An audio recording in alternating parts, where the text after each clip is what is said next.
May his name be glorified once again. Last couple of weeks, we have been looking at First Corinthians chapter 10, and last week we started with chapter 11 verses 1, and tonight we'll be continuing with from verses 2 onwards from observing Twinkle Paul. Before we proceed with that, I'd just like to provide a recap of what we looked at over the last week. So when we come to verse 1, we read here in the verses 1 that be ye followers of me even as I am of Christ. So we can see here that Apostle Paul is making a bold statement. He's really uh, confident in him, in the way that he lived his life, and the life that he led in faith. And he's not suggesting that he is perfect, or he's like the perfect role model, but rather he's sort of pointing towards Christ or reflecting Christ and encouraging the believers, at Corinth to follow his example. And the idea of imitation, it teaches us that the goal of every believer, or the goal of every Christian, is to reflect the character of Christ, in our everyday life. And what that means is that it is not just doing any religious activity or a ritual, but rather living in a way, or living in a manner that is aligning with uh, the example and the life that Christ lived for us. And Apostle Paul is reminding both the Corinthians and even us that our actions and our attitude and the words that we use should mirror Christ in our everyday life as well. And we also looked at ways we can imitate Christ and his character. As we go through the epistles or the letters, we can see Apostle Paul giving us a glimpse of various examples or various traits as practical examples for us to follow. We looked at five such traits last week. We saw how to imitate Christ in his love, in holiness, in mercy, in forgiveness, and in humility. We were looking from John's Gospel, chapter 13, verses 34. We read a verse there that where Jesus says, "Love one another just as how I loved you." And we know the love of Christ, and his love is sacrificial, his love is selfless and unconditional. So we as Christians, and we as believers are called to show forth the same kind of love, and love to others, even when things can get difficult or hard. And the second thing is to imitate Christ, in his holiness. We saw another verse from First Peter chapter 14, where we read, where it reminds us to be holy, just as a God is holy. And the idea behind holiness is not that it's about being perfect or about being perfection, but rather it's about living a life that is, set apart for God, both with our hearts, with our minds, and the way we live our life. It is to be, set apart for God. And thirdly, we saw a verse from Luke chapter 6, verses 36, where we're reminded of be merciful just as your Father is merciful. We all know God's mercy towards us calls us to show compassion and kindness towards other, the same way He has shown towards us. And in forgiveness, we saw a verse from Ephesians chapter 4, where we're told to forgive just as how Christ has forgiven us. And lastly, in humility, we saw two verses, one from First Corinthians and another verse from Philippians. So here, Paul is also urging us or encouraging us to lead a life that is, in humility and being humble. We saw from First Corinthians how Christ how humbled himself and became a servant. And from Philippians, we saw that even we are called to adopt the same humility, or the humble attitude, the way that Christ has shown us an example. And with all this, the idea or the purpose of this is not to be perfect, is not to be aim for perfection, but rather to be faithful. When Apostle Paul is inviting us to imitate him, he is not claiming to be perfect, but instead he is showing that as Christians, as we live, as we lead our Christian day-to-day lives, we have to live striving towards living a Christ-like life. And it is about the progress and not about, being perfect. As we live in this world, as, we are in this flesh, there are chances for us to stumble, there are chances for us to have shortcomings. But by no means that, we're keeping that as an excuse, but it is an opportunity for us to align ourselves, realign, and to be reminded of our goal and to be tip back on our feet and to follow Christ. Even when we can have shortcomings or we can stumble during our life.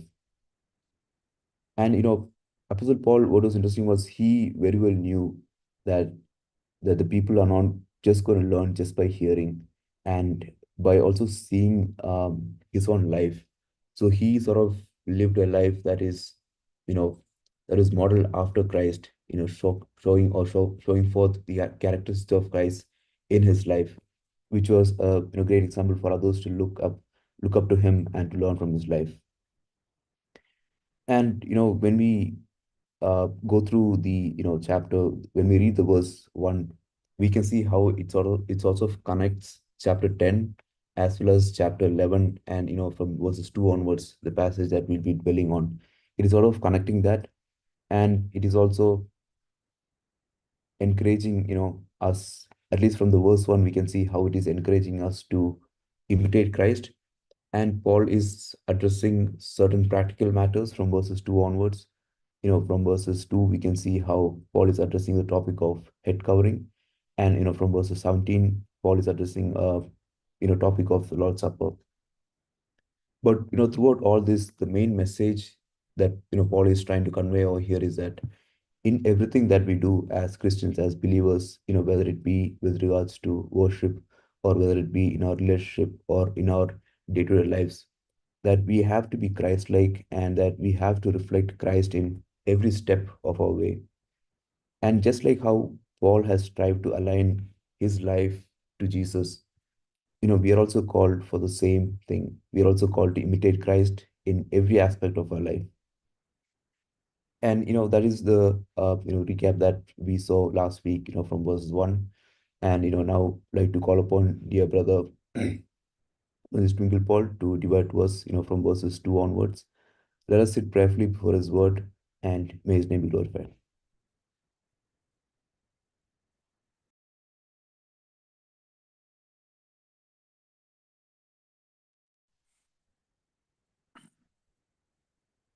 ദൈവത്തിന്റെ തിരുനാമം വാഴ്ത്തപ്പെടട്ടെ. നാം ഓർത്തതുപോലെ കഴിഞ്ഞ ആഴ്ചയില് 11-ാമത്തെ അധ്യായം നാം ആദ്യത്തെ വാക്യം മാത്രം തുടങ്ങി വെച്ചു. അതിനെ വിശാലമായിരിക്കുന്ന നിലയിൽ നമ്മൾ ചിന്തിക്കുകയുണ്ടായി. എങ്ങനെയാണ് ക്രിസ്തുവിന്റെ അനുകാരിയായിരിക്കുക എന്നുള്ളതും, അപ്പോൾ തന്നെ പൗലോസ് അപ്പോസ്തലൻ ക്രിസ്തുവിന്റെ അനുകാരിയായിരിക്കുന്നത് ഏതെല്ലാം വിഷയങ്ങളിലാണ് എന്നും തന്നെ അനുകരിക്കേണ്ടത് ഏതെല്ലാം വിഷയങ്ങളിലാണെന്നുള്ളതും പറഞ്ഞ വിവരങ്ങൾ നമ്മൾ കഴിഞ്ഞ ആഴ്ചയിൽ കാണുകയുണ്ടായി. Today will be looking from verse 2 onwards. ഞാൻ കഴിഞ്ഞ ആഴ്ച പറഞ്ഞതുപോലെ 2-ാമത്തെ വാക്യം മുതൽ 16-ാമത്തെ വാക്യം വരെ ഹെഡ് കവറിങ് എന്നുള്ള ഒരു വിഷയം, അതാണ് പ്രധാനമായിട്ടും നമ്മൾ ചിന്തിക്കുന്നതെങ്കിലും ഈ 2-ാമത്തെ വാക്യം മുതൽ 16-ാമത്തെ വാക്യം വരെ സഭയിലുള്ള പുരുഷന്മാരും സ്ത്രീകളും, പ്രത്യേകിച്ച് ആത്മീയമായിരിക്കുന്ന ശുശ്രൂഷകളോടുള്ള ബന്ധത്തിൽ, ഞാനത് ആത്മീയമായിരിക്കുന്ന ശുശ്രൂഷകൾ എന്ന് പറയുന്നത് എന്തുകൊണ്ടാണെന്നുള്ളത് പിന്നാലെ ഞാൻ വിവരിക്കാം. ആ ശുശ്രൂഷയിൽ എങ്ങനെ ആയിരിക്കണം എന്നുള്ളതിനെ കുറിച്ചാണ്, പ്രത്യേകിച്ച് ദൈവത്തെ ആരാധിക്കാനായിട്ട് ദൈവസഭ ഒരുമിച്ച് കൂടുന്ന സമയത്ത് എങ്ങനെ ആയിരിക്കണം എന്നുള്ളതിനെ കുറിച്ചാണ് അവിടെ പൗലോസ് പറയുന്നത്. Versus 2 to 16 talks about the head covering, but even though we say the portion is talking about head covering. We can also say that this passage talks about how a man or a woman or man and woman should be appearing in the services, especially the spiritual meetings of the assembly. സഭയുടെ ആത്മീയ ശുശ്രൂഷകളിൽ എങ്ങനെയാണ് സഹോദരിമാര് വരേണ്ടത്, എങ്ങനെയാണ് സഹോദരന്മാരായിരിക്കേണ്ടത്, എല്ലാ കാര്യങ്ങളെ കുറിച്ചൊന്നും പറയുന്നില്ല. എന്നാൽ ഞാൻ നേരത്തെ പറഞ്ഞ പോലെ ആ മൂടുപടം എന്നുള്ള വിഷയത്തെ കേന്ദ്രീകരിച്ചുകൊണ്ട് അതിനെ ഫോക്കസ് ചെയ്തുകൊണ്ട് ഹെഡ് കവറിങ് എന്നുള്ളതിനെ ഫോക്കസ് ചെയ്തുകൊണ്ടുള്ളതായിരിക്കുന്ന ഒരു കാര്യമാണ് ഇവിടെ പറയുന്നത്. അതിന് കാരണം മറ്റു പല നിലകളിലുമൊക്കെ നമുക്ക് ചിന്തിക്കാനായിട്ട് കഴിയും. Anyway, man and woman in worship എന്നോ man and woman in the assembly services, assembly meetings എന്നൊക്കെ വേണമെന്നുണ്ടെങ്കിൽ നമുക്ക് അതിനെ ഒരു ഹെഡിങ് ആയിട്ടോ അല്ലെങ്കിൽ ഒരു തലക്കെട്ടായിട്ടോ ഒക്കെ കൊടുക്കാനായിട്ട് കഴിയുന്നതാണ്. In fact from chapter 11 to chapter 14 Paul instructs the Corinthians in the matter of worship. അത് നമുക്കറിയാമെന്ന് ഞാൻ പ്രതീക്ഷിക്കുകയാണ്. 11-ാമത്തെ അധ്യായം മുതൽ 14-ാമത്തെ അധ്യായം വരെയുള്ള ഭാഗത്ത് ഒരു ദൈവസഭയുടെ ആത്മീയ ശുശ്രൂഷകളെ എങ്ങനെയാണ് അല്ലെങ്കിൽ ആ ശുശ്രൂഷകൾ എങ്ങനെ ആയിരിക്കണം എന്നുള്ളതിനെ കുറിച്ച് തന്നെയാണ് പൗലോസ് പറയുന്നത്. In chapter 11 he talks about how men and women should be in the worship meetings. 11-ന്റെ ആദ്യത്തെ ഭാഗത്ത് സഹോദരന്മാരും സഹോദരിമാരും സഭയിൽ എങ്ങനെ ആയിരിക്കണം എന്ന് പറയുന്നുണ്ട്. 17-ാമത്തെ വാക്യം മുതല് ഞാൻ നേരത്തെ കഴിഞ്ഞ ദിവസം സൂചിപ്പിച്ചു, ഇന്നും സഹോദരൻ അത് സൂചിപ്പിക്കുകയുണ്ടായി, കർത്തൃമേശയോടുള്ള ബന്ധത്തിലാണ്. അത് നമുക്ക് വളരെ മിക്കവാറും ഞായറാഴ്ചകളിലൊക്കെ നാം എടുത്ത് വായിക്കുകയും ഒക്കെ ചെയ്യുന്ന ഒരു വേദഭാഗമാണ്. So from verse 17 onwards Paul instructs in connection with or Paul instructs or corrects the way the Corinthian church were practicing or observing the Lord's table. അവരെ കറക്റ്റ് ചെയ്യുക എന്നുള്ളതായിരിക്കുന്ന ഉദ്ദേശമാണ് ഈ കാര്യങ്ങളിലെല്ലാം ഉള്ളത് എന്നുള്ളത് നാം ഒന്ന് പ്രത്യേകം ശ്രദ്ധിക്കണം. ഞാൻ അതുകൊണ്ട് തന്നെയാണ് കഴിഞ്ഞ ആഴ്ച വളരെ പ്രത്യേകമായിട്ട് പറഞ്ഞത്, the nature of this letter is more corrective in nature than giving them an encouragement. ഒരു പ്രോത്സാഹനം എന്നുള്ള നിലയിലോ അല്ലെന്നുണ്ടെങ്കിൽ ഒരു ഉത്തേജിപ്പിക്കാനായിട്ട്, ഇത് ഇൻഡയറക്ട്ലി അത് സംഭവിക്കുന്നുണ്ട്, ഇൻഡയറക്ട്ലി അത് എൻകറേജ്മെന്റ് ആണെങ്കിൽ പോലും ഡയറക്ട്ലി അവരെ എൻകറേജ് ചെയ്യാനായിട്ടോ അല്ലെങ്കിൽ അവരെ പ്രശംസിക്കാനായിട്ടോ അല്ല, മറിച്ച് അവരെ തിരുത്താൻ വേണ്ടിയിട്ടാണ് ഇതെല്ലാം എഴുതുന്നത്.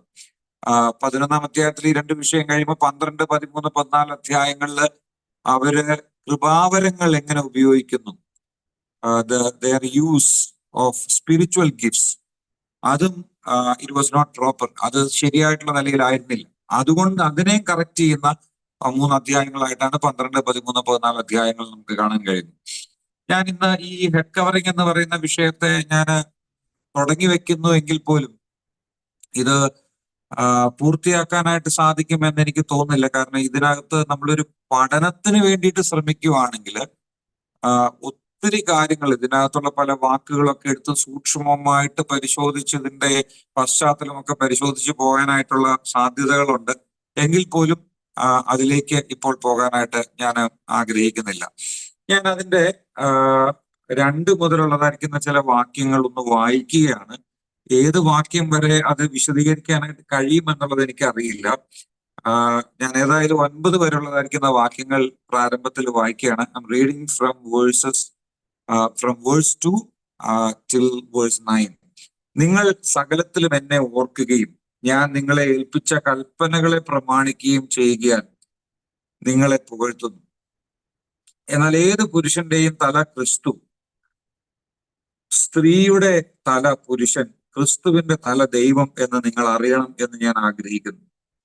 മൂടുപടമിട്ട് പ്രാർത്ഥിക്കുകയോ പ്രവചിക്കുകയോ ചെയ്യുന്ന ഏത് പുരുഷനും തന്റെ തലയെ അപമാനിക്കുന്നു. മൂടുപടമില്ലാതെ പ്രാർത്ഥിക്കുകയോ പ്രവചിക്കുകയോ ചെയ്യുന്ന ഏത് സ്ത്രീയും തന്റെ തലയെ അപമാനിക്കുന്നു. അത് അവൾ ക്ഷൗരം ചെയ്യിച്ചതുപോലെ അല്ലയോ? സ്ത്രീ മൂടുപടം ഇടുന്നില്ലെങ്കിൽ മുടി കത്രിച്ചു കളയട്ടെ. കത്രിക്കുന്നതോ ക്ഷൗരം ചെയ്യിക്കുന്നതോ സ്ത്രീക്ക് ലജ്ജയെങ്കിൽ മൂടുപടം ഇട്ടുകൊള്ളട്ടെ. പുരുഷൻ ദൈവത്തിന്റെ പ്രതിമയും തേജസ്സുമാകിയാൽ മൂടുപടം ഇടേണ്ടതല്ല. സ്ത്രീയോ പുരുഷന്റെ തേജസ്സാകുന്നു. പുരുഷൻ സ്ത്രീയിൽ നിന്നല്ലല്ലോ, സ്ത്രീ പുരുഷനിൽ നിന്ന് അത്രേ ഉണ്ടായത്. പുരുഷൻ സ്ത്രീക്കായിട്ടല്ല, സ്ത്രീ പുരുഷനായിട്ടത്രേ സൃഷ്ടിക്കപ്പെട്ടത്. പല സന്ദർഭങ്ങളിലൊക്കെ ഈ വാക്യങ്ങളൊക്കെ വായിക്കുകയൊക്കെ ചെയ്തിട്ടുണ്ട്. എന്നാൽ നമ്മള് ഉദ്ദേശിക്കുന്ന അത്ര എളുപ്പത്തിൽ മനസ്സിലാക്കാനായിട്ടോ വ്യാഖ്യാനിക്കാനായിട്ടോ സാധിക്കുന്ന ഒരു വേദഭാഗമല്ല നമ്മളിപ്പോ വായിച്ചത്. This particular passage that we just read is very difficult for us to interpret, to know the right meaning. ആ ബുദ്ധിമുട്ടാണെന്ന് പറയുമ്പം അതിന്റെ അർത്ഥം മനസ്സിലാക്കാൻ കഴിയില്ലെന്നല്ല ഞാൻ ഉദ്ദേശിച്ചത്. അത് മനസ്സിലാക്കണമെന്നുണ്ടെങ്കിൽ, അതിന്റെ അർത്ഥം മനസ്സിലാക്കണമെന്നുണ്ടെങ്കിൽ അതിന്റെ കോണ്ടെക്സ്റ്റ് വളരെ സൂക്ഷ്മതയോടുകൂടെ പഠിച്ചെങ്കിൽ മാത്രമേ കഴിയൂ. We need to understand the context to interpret it correctly. അത് നമുക്ക് ശരിയായ നിലയിലുള്ള ഒരു ഒരു ഒരു ഒരു ഒരു ഡയറക്ഷനിലേക്ക് നമ്മളെ കൊണ്ടുവരും എന്നുള്ളതാണ്. ഞാനത് ഒരു കാര്യം അതിന്റെ രണ്ടാമത്തെ വാക്യത്തിൽ നിന്ന് എടുത്തു പറഞ്ഞതിന് ശേഷം ഞാൻ മുമ്പോട്ട് വരാം എന്നാണ് ഞാൻ വിചാരിക്കുന്നത്. രണ്ടാമത്തെ വാക്യത്തില് പൗലോസ് വളരെ ഒരു എന്താ പറയുന്നത്, വളരെ വളരെ പ്രത്യേകത നടന്നതായിരിക്കുന്ന ഒരു കാര്യം പറയുന്നുണ്ട്. അത് നിങ്ങൾ സകലത്തിലും എന്നെ ഓർക്കുകയും ഞാൻ നിങ്ങളെ ഏൽപ്പിച്ച കൽപ്പനകളെ പ്രമാണിക്കുകയും ചെയ്യുകയാൽ നിങ്ങളെ പുകഴ്ത്തുന്നു എന്നാണ്. ഇംഗ്ലീഷ് പരിഭാഷയിലെ നൗ ഐ പ്രൈസ് യു, ഞാൻ നിങ്ങളെ പുകഴ്ത്തുന്നു എന്ന് പറഞ്ഞുകൊണ്ടാണ് പൗലോസ് ആ ഭാഗം പറയുന്നത്. എനിക്ക് പലപ്പോഴും ഒരു തരത്തിൽ പറഞ്ഞാൽ വളരെ സ്ട്രെയിഞ്ച് ആയിട്ട് അല്ലെങ്കിൽ രസകരമായിട്ട് തോന്നി, അല്ലെങ്കിൽ രസകരമെന്നല്ല, വളരെ ഒരു പ്രത്യേകതയായിട്ട് തോന്നിയ ഒരു കാര്യം എന്ന് പറയുന്നത്, പൗലോസ് ഒരു തരത്തിൽ പറഞ്ഞാല് രണ്ട് ഭാഗത്താണ് ഈ കൊരിന്ത് സഭയെ കുറിച്ച് എന്തെങ്കിലും ഒരു കമന്റേഷൻ അല്ലെങ്കിൽ ഒരു നല്ലത് പറയുന്നു. Only in two places he commends the assembly at Corinth. ആ കമന്റേഷൻ എന്ന് പറയുമ്പം അത് വലിയ നിലയിൽ പുകഴ്ത്തി പറഞ്ഞു എന്നുള്ള ഒരു നിലയിൽ നമ്മൾ ആരും ചിന്തിക്കേണ്ട. ഒന്നാമത്തെ അധ്യായത്തിൽ നമുക്കറിയാം, പൗലോസ് ഇതിന്റെ കൊരിന്ത് ലേഖനം 1-ാം അധ്യായത്തില് ഈ കാര്യം തുടങ്ങുന്ന സമയത്ത് പൗലോസ് അവരെ കുറിച്ച് ഒരു കാര്യം പറയുന്നുണ്ട്. അത് ഇൻ വേഴ്സ് 7, ചാപ്റ്റർ 1 വേഴ്സ് 7, നിങ്ങൾ ഇങ്ങനെ നിങ്ങൾ ഒരു കൃപാവരത്തിലും കുറവില്ലാത്തവരായി നമ്മുടെ കർത്താവായ യേശു ക്രിസ്തുവിന്റെ പ്രത്യക്ഷത കാത്തിരിക്കുന്നു. അതിനുശേഷം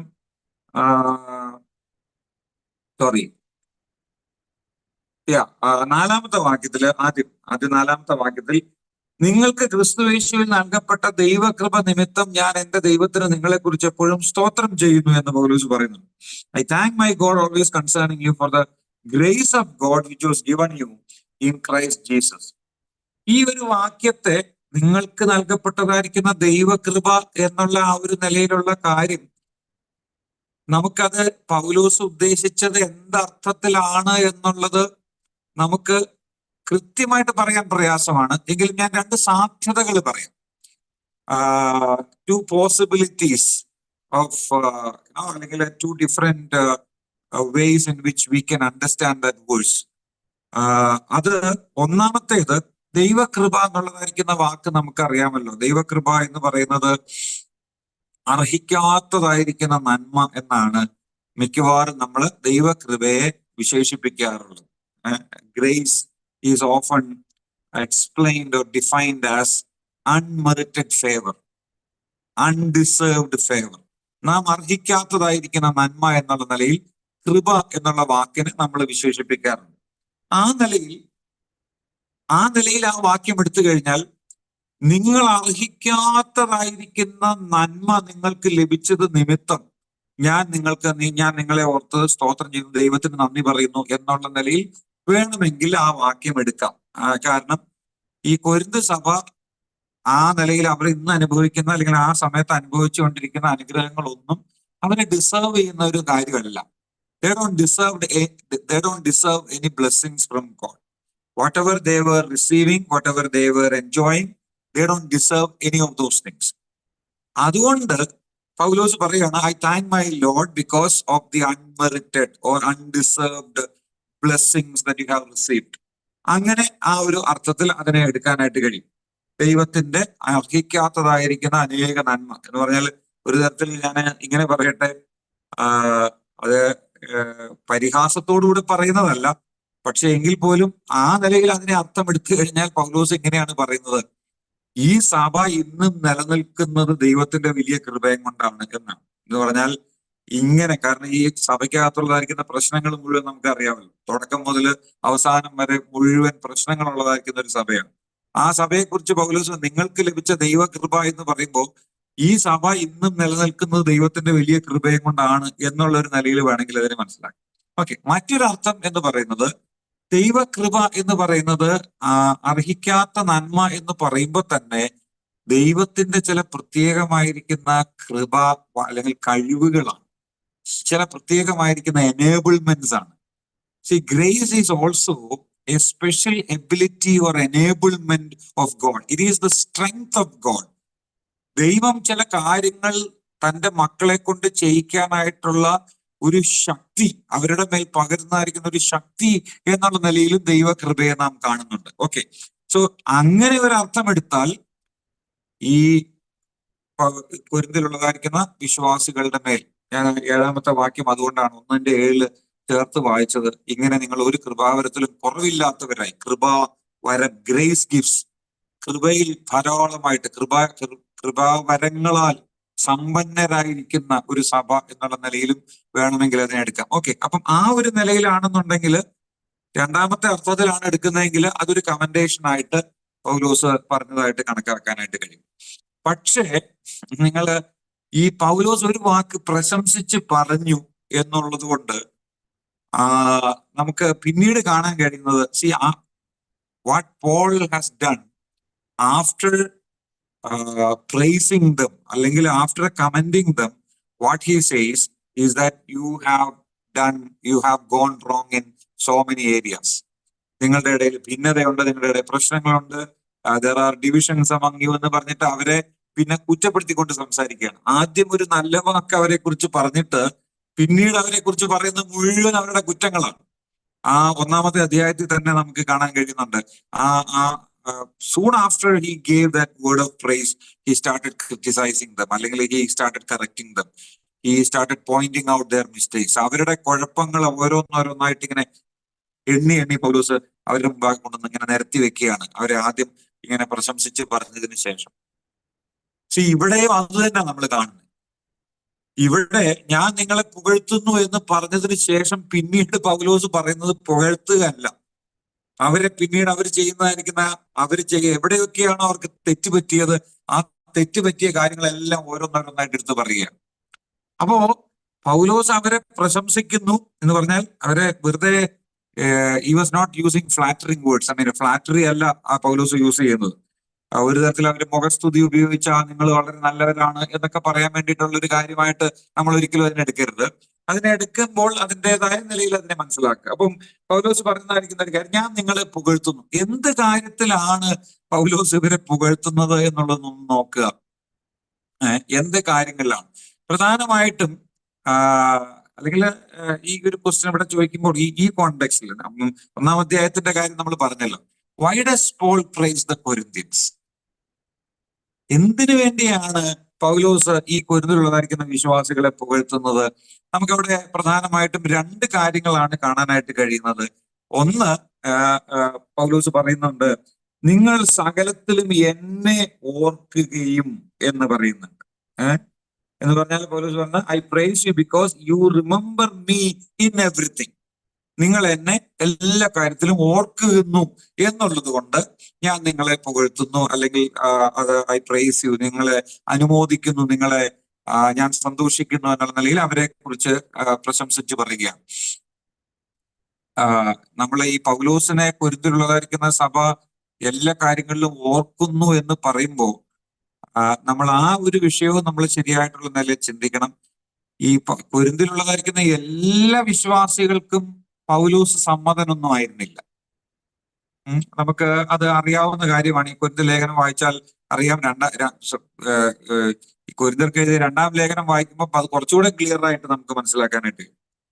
C every one did not receive Paul joyfully.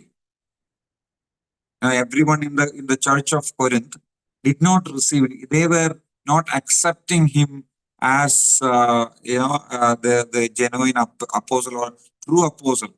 ചില ആൾക്കാർ പൗലോസിനെ റിജക്ട് ചെയ്തവരുണ്ട്, പൗലോസിനോട് താല്പര്യമില്ലാതിരുന്നവരുണ്ട്. അതുകൊണ്ടാണ് അവരുടെ ഇടയിൽ ഭിന്നത പോലും ഉണ്ടായത്. ചില ആൾക്കാർ പറഞ്ഞു ഞങ്ങൾ പൗലോസിന്റെ കൂട്ടരാണ്, വേറെ ചിലർ പറഞ്ഞു ഞങ്ങൾ അപ്പല്ലോസിന്റെ കൂട്ടരാണ്, വേറെ ചിലർ പറഞ്ഞു ഞങ്ങൾ കേഫാവിന്റെ അഥവാ പത്രോസിന്റെ കൂട്ടരാണ്. ഇങ്ങനെ there were divisions in the assembly, in the names of their leaders. അപ്പം അങ്ങനെ വരുന്നപ്പം പൗലോസിനെ എതിർക്കുന്നവർ ധാരാളം അവിടെ ഉണ്ടായിരുന്നു. പക്ഷെ എങ്കിലും പൗലോസ് പറഞ്ഞതായിരിക്കുന്ന പല കാര്യങ്ങൾ അവര് ആ നിലയിൽ ഒരു നല്ലൊരു കൂട്ടം ആളുകൾ പൗലോസിനെ ഓർക്കുന്നവർ അവിടെ ഉണ്ടായിരുന്നു. അതുകൊണ്ട് പൗലോസ് അവരെ ഉദ്ദേശിച്ചും കൂടെ ജനറൽ ആയിട്ട് പറഞ്ഞതായിരിക്കാം എന്ന് ഞാൻ വിചാരിക്കുകയാണ്. ഓക്കെ, അതാണ് ഒന്നാമത്തെ കാര്യം. പൗലോസ് അവരെ കമന്റ് ചെയ്യുന്നതിന്റെ ഒന്നാമത്തെ കാര്യം, because they were remembering Paul in everything even though everyone was not joyfully accepting him. അപ്പം അങ്ങനെ ഒരു കാര്യം പൗലോസിനെ സംബന്ധിച്ച് നമുക്ക് കാണാൻ കഴിയും. രണ്ടാമത് പൗലോസ് പറയുന്നതായിരിക്കുന്ന ഒരു കാര്യം, അവിടെയാണ് നമ്മൾ ഒരു കാര്യം ശ്രദ്ധിക്കേണ്ടത്. The second reason why he praised the Corinthians is because he says, and you guard, നമ്മള് എന്റെ കയ്യിലിരിക്കുന്ന ഇംഗ്ലീഷ് ട്രാൻസ്ലേഷനിൽ ഇങ്ങനെ വായിക്കുന്നത്, and hold firmly to the traditions just as I delivered them to you. മലയാളത്തിൽ നമ്മൾ വായിക്കുന്നത്, ഞാൻ നിങ്ങളെ ഏൽപ്പിച്ച കൽപ്പനകളെ പ്രമാണിക്കുകയും ചെയ്യുകയാൽ നിങ്ങളെ പുകഴ്ത്തുന്നു എന്നാണ്.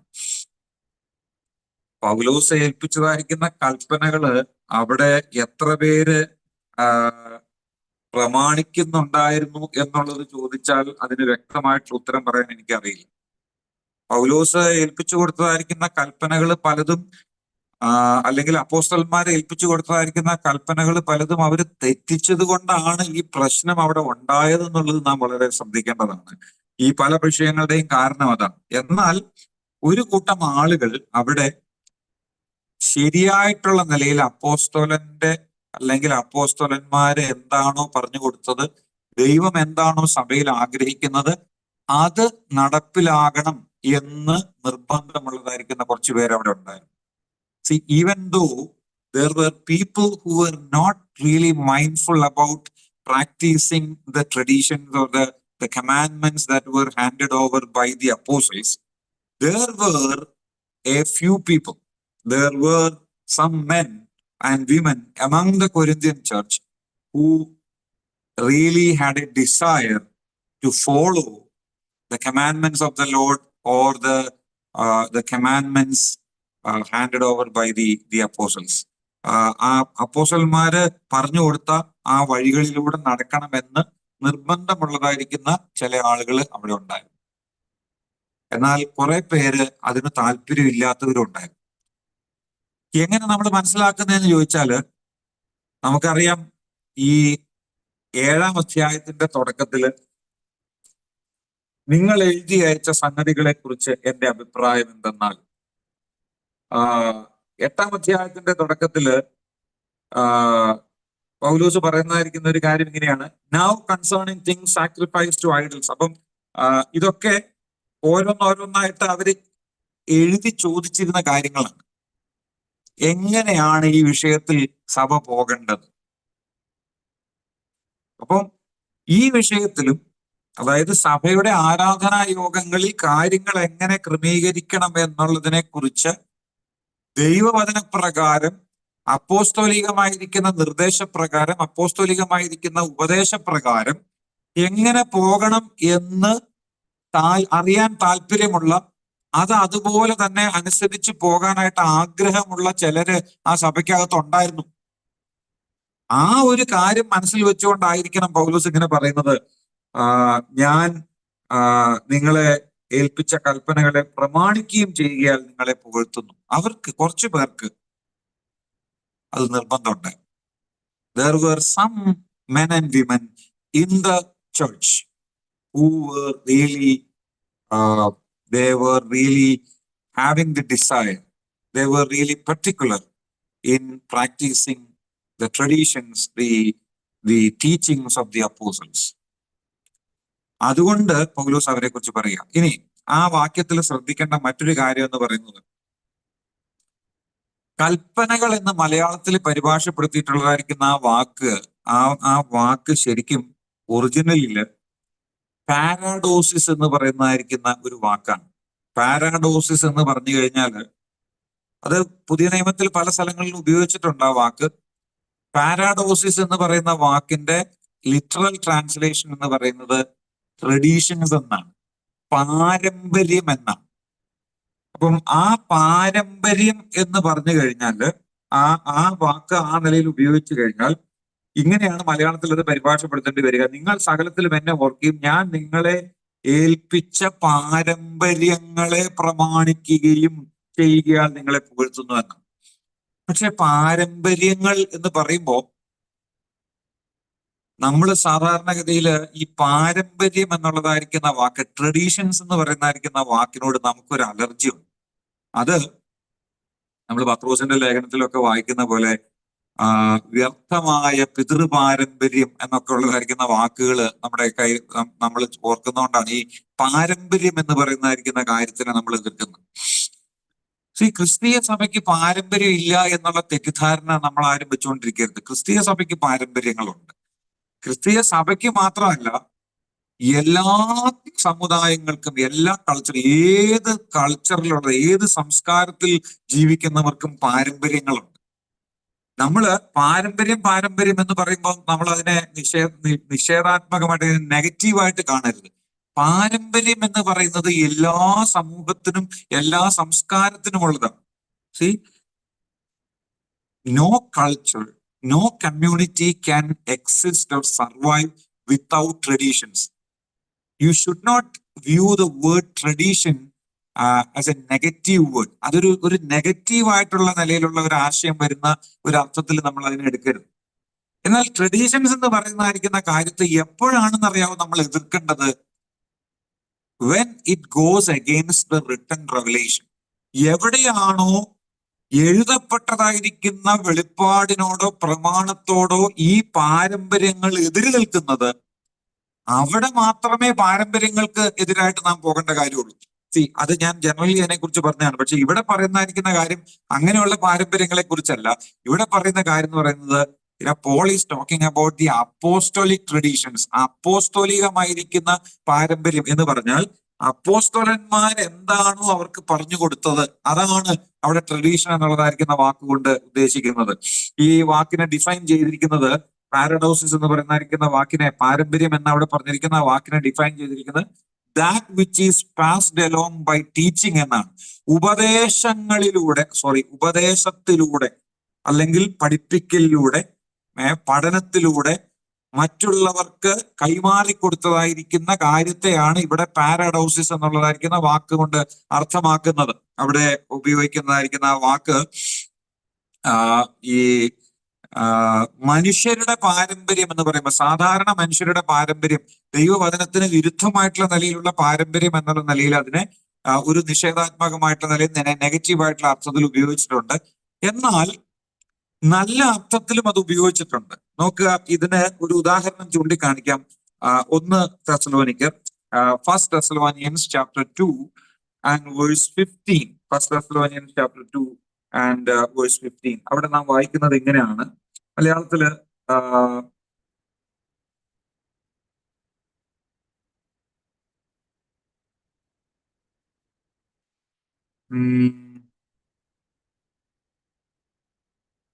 സോറി, ആ വാക്യം 1 Thessalonians 2 Thessalonians 2:15 ആണ്.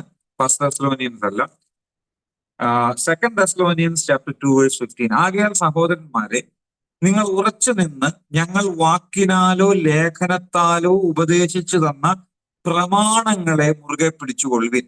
ഇവിടെയും even in this verse 2 Thessalonians chapter 2 verse 15, Paul uses the same word പാരഡോസിസ്.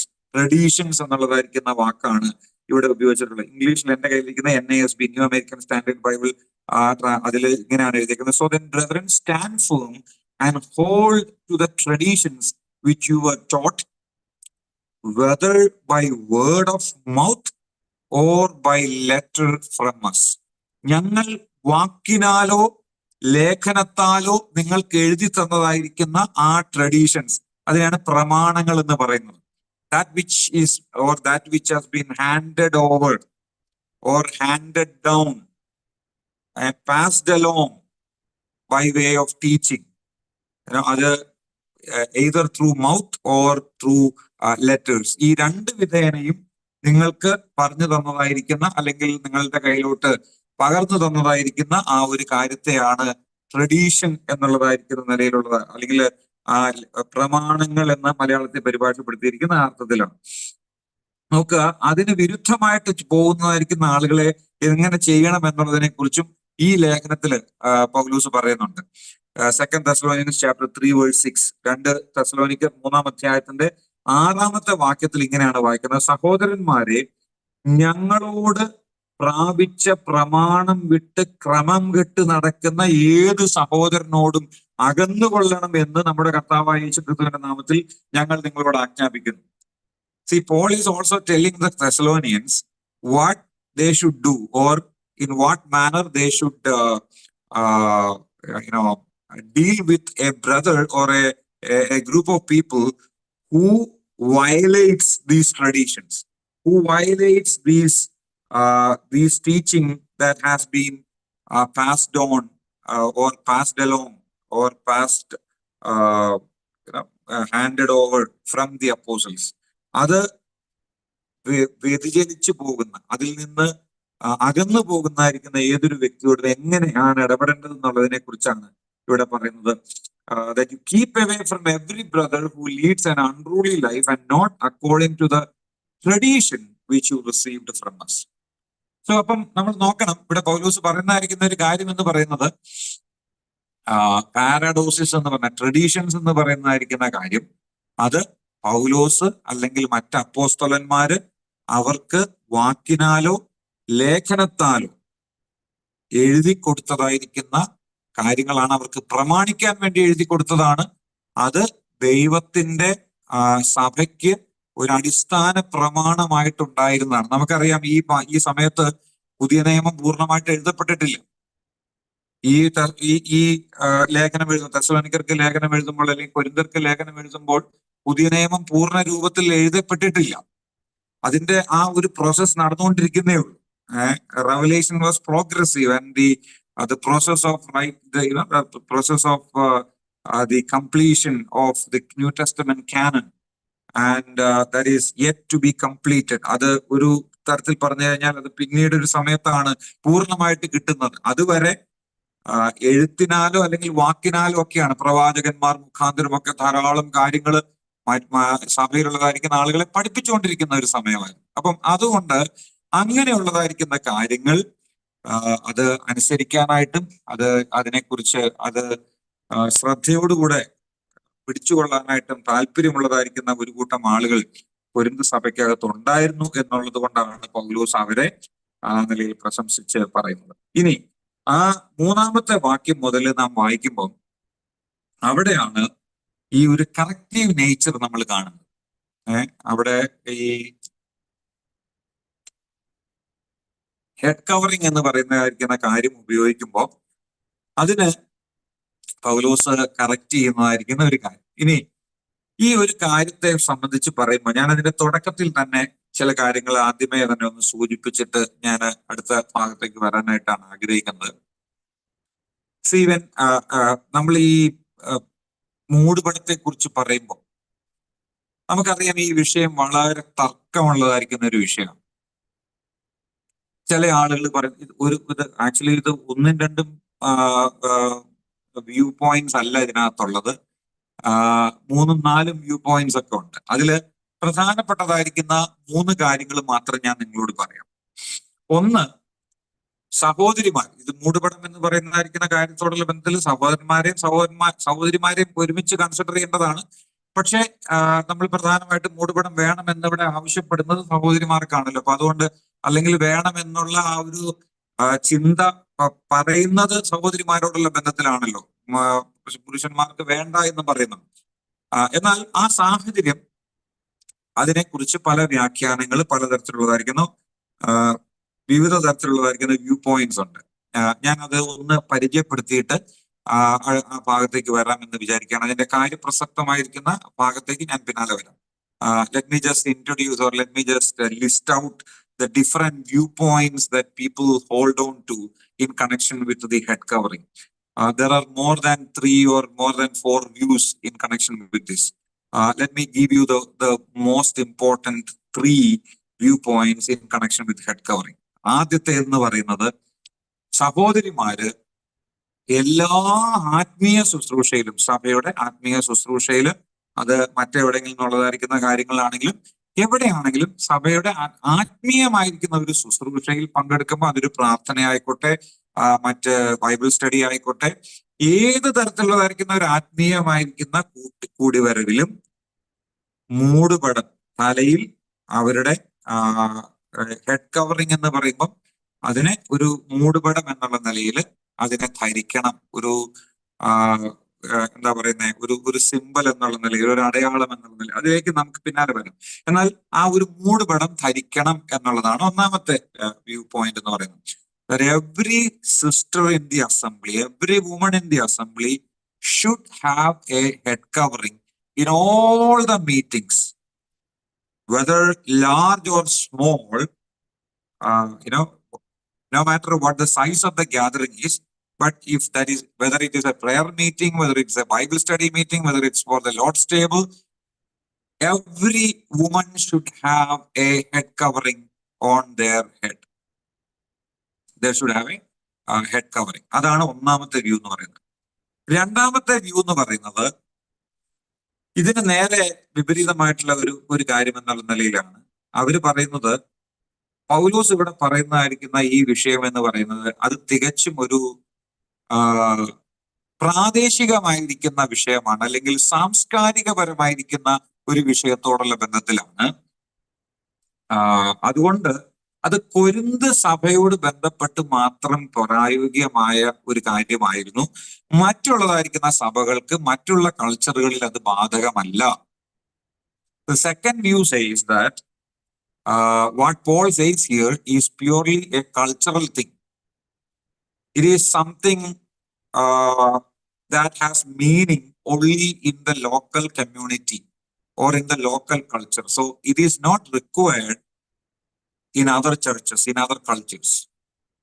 പൗലോസ് കൊരിന്തിലുള്ള വിശ്വാസികളുടെ അവിടുത്തെ ചില സമ്പ്രദായങ്ങളും കാര്യങ്ങളും, അവിടുത്തെ പ്രാദേശികമായിരിക്കുന്ന ചില കാരണങ്ങളാൽ, ചില ലോക്കൽ കസ്റ്റംസുമായിട്ട് റിലേറ്റഡ് ആയിട്ടുള്ള കാര്യങ്ങളാൽ അവർക്ക് കൊടുക്കുന്ന നിർദ്ദേശമാണ്, കൊരിന്തിലുള്ളതായിരിക്കുന്ന ആളുകൾക്ക് കൊടുക്കുന്ന നിർദ്ദേശമാണ്.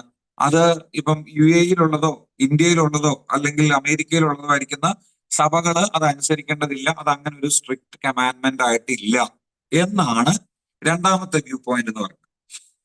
There is A third view point, അതും ഒരു പ്രബലമായിരിക്കുന്ന നിലയിലുള്ളതായിരിക്കുന്ന ഒരു കാര്യമാണ്. മൂന്നാമത്തെ വ്യൂ പോയിന്റ് എന്ന് പറയുന്നത്, ഇത് സഹോദരിമാർ എപ്പോഴും ധരിക്കണമെന്നല്ല പറയുന്നത്, മറിച്ച് അവര് സഭയിൽ എന്തെങ്കിലും ആത്മീയ ശുശ്രൂഷകൾ ചെയ്യുമ്പോൾ, ഫോർ എക്സാമ്പിൾ അവര് പ്രാർത്ഥിക്കുകയോ പ്രവചിക്കുകയോ, പ്രാർത്ഥിക്കുക എന്ന് പറയുമ്പോൾ നമുക്കറിയാമല്ലോ, പരസ്യമായിട്ടുള്ള നിലയിൽ, പേഴ്സണൽ പ്രെയർ അല്ല, പരസ്യമായിട്ടുള്ള നിലയിൽ സഹോദരിമാര് എന്തെങ്കിലും ശുശ്രൂഷകൾ ചെയ്യുമ്പോൾ, സഭയിൽ എന്തെങ്കിലും ശുശ്രൂഷ ചെയ്യുമ്പോൾ, അല്ലെങ്കിൽ പരസ്യമായിട്ട് എവിടെയെങ്കിലും ശുശ്രൂഷ ചെയ്യുമ്പോൾ അവര് ഈ കാര്യം ചെയ്യണം. അല്ലെങ്കിൽ പ്രവചിക്കുക എന്ന് പറഞ്ഞു കഴിഞ്ഞാൽ ദൈവവചനം പ്രസംഗിക്കുക എന്നുള്ളതാണ്, ദൈവവചനം ശുശ്രൂഷിക്കുക എന്നുള്ളതാണ്.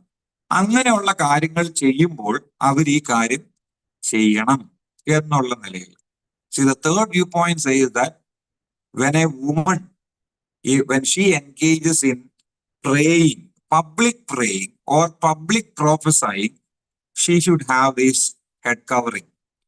അവള് പരസ്യമായിട്ടുള്ള നിലയിൽ ശുശ്രൂഷ ചെയ്യുമ്പോൾ അവള് ഒരു പുരുഷന്റെ അധികാരത്തിന്, അഥവാ ദൈവം സഭയിൽ വെച്ചതായിരിക്കുന്ന പുരുഷ നേതൃത്വത്തിന്റെ ആ അധികാരത്തിന് കീഴ്പ്പെട്ടിരുന്നുകൊണ്ടാണ്, അല്ലെങ്കിൽ being submissive to the authority of men in the assembly she is doing that.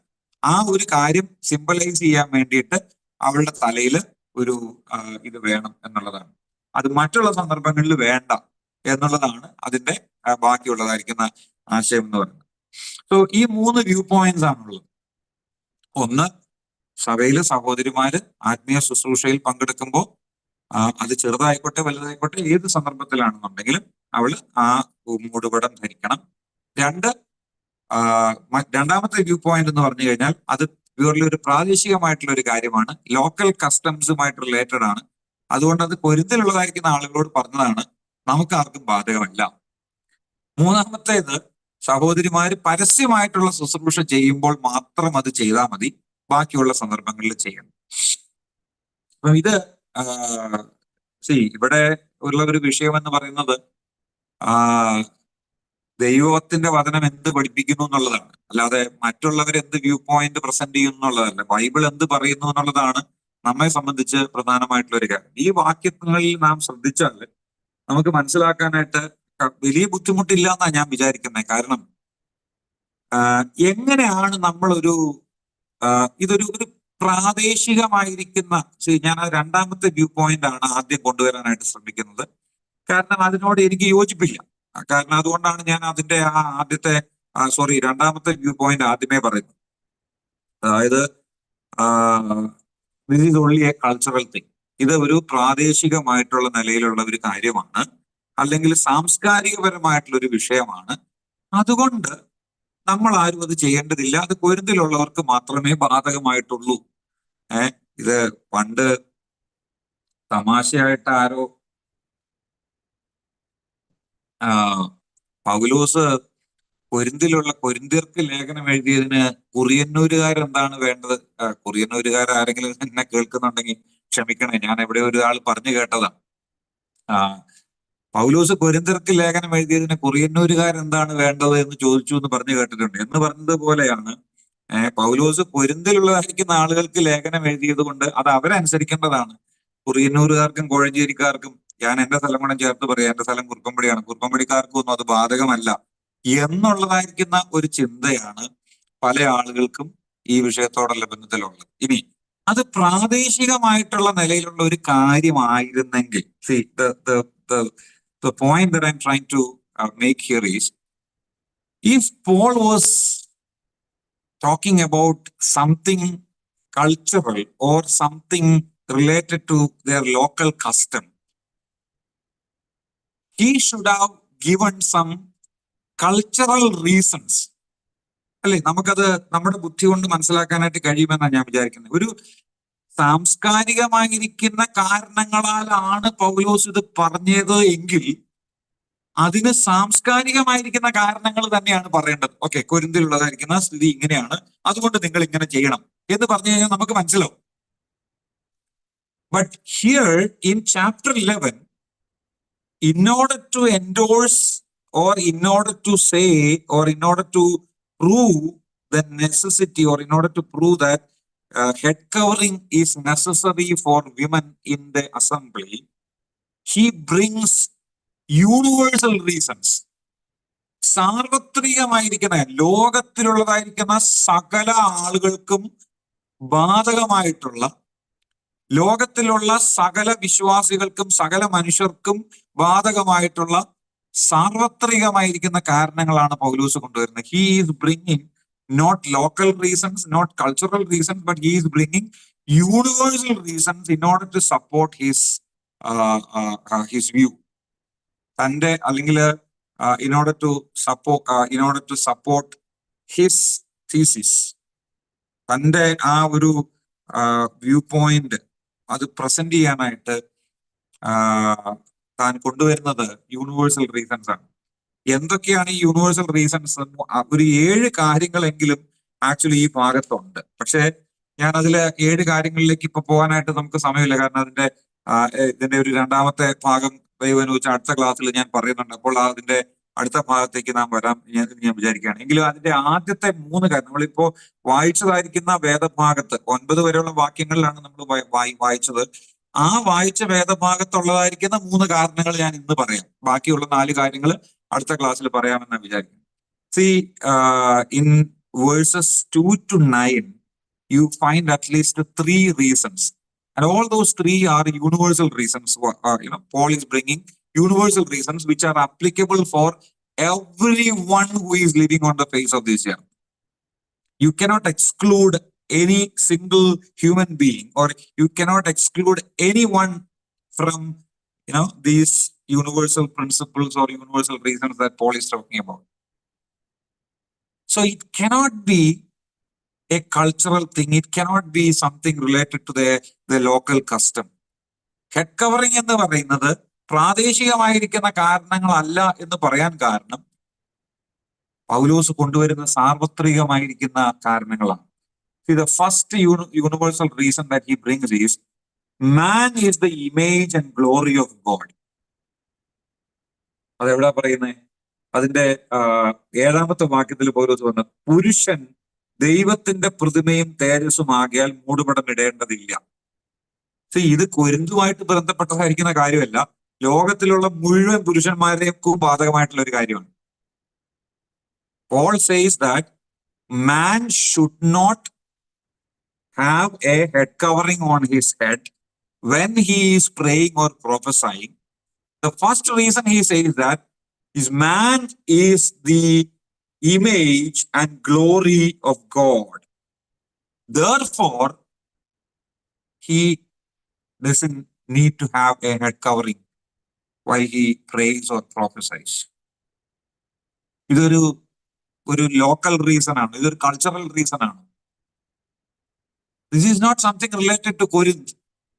This is related to the whole universe. This is connected to the whole people of the world. അങ്ങനെയുള്ളതായിരിക്കുന്ന ഒരു reason പറയുമ്പം ഈ ദൈവത്തിന്റെ പ്രതിമയും തേജസ്സും ആയതുകൊണ്ട് മൂടുപടം ഇടേണ്ടതില്ല എന്ന് പറയുമ്പോൾ ആ പ്രിൻസിപ്പിൾ യൂണിവേഴ്സലി ആപ്ലിക്കബിൾ ആണ്. 2ാമത്തെ reason, woman is created from man. Paulose പറയുന്ന 2ാമത്തെ യൂണിവേഴ്സൽ റീസൺ എന്ന് പറയുന്നത് സ്ത്രീ പുരുഷനിൽ നിന്നാണ് ഉണ്ടായത്. അവിടെ നാം പറയുന്ന, അവിടെ നോക്കുക 8ാമത്തെ വാക്യം, പുരുഷൻ സ്ത്രീയിൽ നിന്നല്ലല്ലോ, സ്ത്രീ പുരുഷനിൽ നിന്ന് അത്രേ ഉണ്ടായത്. Again, is that A cultural thing? അതൊരു പ്രാദേശികമായിട്ടുള്ള ഒരു വിഷയമാണ്, സാംസ്കാരികമായിരിക്കുന്ന വിഷയമാണ്. ഇത് യൂണിവേഴ്സലി ആപ്ലിക്കബിൾ ആണ്. സ്ത്രീ പുരുഷനിൽ നിന്നും ആ പുരുഷൻ സ്ത്രീയിൽ നിന്നും ഉണ്ടാകുന്നു എന്ന് പറയുന്നത് ലോകത്തിൽ എവിടെയും എല്ലായിടത്തും ഇത് അങ്ങനെയാണ്. കൊരിന്തിൽ മാത്രമല്ല, കുറിയന്നൂർ മാത്രമല്ല, കുറുപ്പമ്പടിയിലുമല്ല, ലോകത്തിന്റെ എല്ലാ ഭാഗങ്ങളിലും ചെന്നാലും ഇത് അങ്ങനെ തന്നെയാണ്. അതുകൊണ്ടാണ് ഇതിങ്ങനെ വേണമെന്ന് പൗലോസ് പറയുന്നത്. അത് എന്താണ് വേണ്ടതെന്നുള്ള പൗലോസ് പറയുന്നത് എന്താന്നുള്ളതിനെ കുറിച്ച് നമുക്ക് പിന്നാലെ വരാം. പക്ഷെ he is specifically saying that because of these reasons man should not have a head covering, but woman should have a head covering. These reasons are universal in nature. 2ാമത്തെ കാരണം എന്ന് പറയുന്നത് സ്ത്രീ പുരുഷനിൽ നിന്നാണ് ഉണ്ടായത് എന്നുള്ളതാണ്. 3ാമത്തെ യൂണിവേഴ്സൽ റീസൺ പൗലോസ് പറയുന്നത് woman is created for മാൻ. അതിന്റെ 9ാമത്തെ വാക്യത്തിൽ നാം ഇങ്ങനെ വായിക്കുന്നു, പുരുഷൻ സ്ത്രീക്കായിട്ടല്ല, സ്ത്രീ പുരുഷനായിട്ട് അത്രേ സൃഷ്ടിക്കപ്പെട്ടത്. നോക്കിയേ, 3 റീസൺസ്, ടോട്ടൽ 7 റീസൺസ് ഉണ്ട്. നമുക്ക് ആ അടുത്ത 4 റീസണിലേക്ക് നമുക്ക് അടുത്ത ആഴ്ച വരാം. പക്ഷെ ഇപ്പോൾ വായിച്ചതായിരിക്കുന്ന വേദഭാഗത്ത് നിന്നുകൊണ്ട് അത് മാത്രം ഒന്ന് നമ്മുടെ മനസ്സിനകത്ത് ചിന്തിച്ചു. Paul says that a woman should have head covering and man should not have a head covering. The reasons: number 1, man is the image and glory of God, so he doesn't need a head covering. Woman is created from man, so she needs a head covering. Woman is created for man, so she needs a head covering. ഇത് എന്തുകൊണ്ട് എന്നുള്ളത് നമുക്ക് പിന്നാലെ ചിന്തിക്കാം. പക്ഷെ ഇപ്പൊ നമ്മൾ ചിന്തിച്ചതായിരിക്കുന്ന കാര്യം, പൗലോസ് പറയുന്നതായിരിക്കുന്ന കാര്യം, സാർവത്രികമായിരിക്കുന്ന കാരണങ്ങളാലാണ്. അതൊരു പ്രാദേശികമായിരിക്കുന്ന കാരണങ്ങളാലല്ല, സാംസ്കാരികപരമായിരിക്കുന്ന കാരണങ്ങളാലാണ്. അതുകൊണ്ട് ഇതെന്താണെന്നുണ്ടെങ്കിലും that is universally applicable. Whatever Paul says here is universally applicable to everyone, to every assembly, every believer on the face of this earth.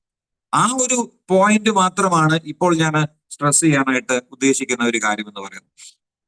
ഇനി അതിന്റെ നമ്മൾ വായിച്ചതായിരിക്കുന്ന ആ ഭാഗത്തേക്ക് വരുമ്പോൾ അതിന്റെ 3-ാമത്തെ വാക്യത്തിൽ നമ്മൾ ഇങ്ങനെ വായിക്കുന്നത്, എന്നാൽ ഏത് പുരുഷന്റെയും തല ക്രിസ്തു, സ്ത്രീയുടെ തല പുരുഷൻ, ക്രിസ്തുവിന്റെ തല ദൈവം എന്ന് നിങ്ങൾ അറിയണം എന്ന് ഞാൻ ആഗ്രഹിക്കുന്നു.